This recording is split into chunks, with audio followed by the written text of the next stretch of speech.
Anong birth month mo? January. Sila yung malambing, masarap magmahal, pero madaling magsawa. Habang masayo pa, sulitin mo na. February. Sila yung super moody, madaling ma-inlove, madali rin makamove on. Sweet, ma-effort, lalo na pag mahal niya talaga. March. Sila yung malambot ang puso, madaling lambinin, masarap mahalin, pero grabe kung magalit, mabilis mag-move on.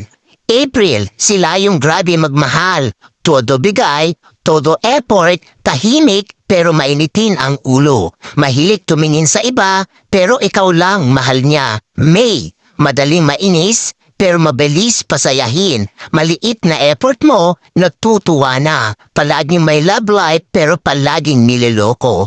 June, mahilig talaga manaliwa pero kapag nakita na niya yung taong mahal niya, loyal kung loyal yan. Masayahin pero doble ang sakit ang kayang ibalik sa'yo once nasaktan mo.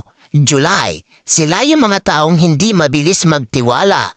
Handang masaktan, mapasaya ka lang. Slowly, iyakin, emotional, mahilig magtampo. August, Joker, abnormal pero may tinatagong problema. Masarap kasama, masayahin, hindi showy, sakto lang magmahal. September, stick to one. Loyal pero madalas lokohin kaya matigas ang puso. Masarap maglambing, mabait pero demonyo magalit. October, pag pinakita mong sa kanya ka lang at sayo lang din siya, pero pag niloko mo, mas maloko yan sayo. Mapang-asar pero siya yung napipikon. November, hindi mabilis magka-move on sa isang bagay. Marupok, madamdamin, umiiyak ng patago pero kakayanin. December, malibog. Joker, mabait, loyal, di ka iiwan, sila rin yung ipaglalaban ka. Hindi sa kanila uso ang salitang suko na.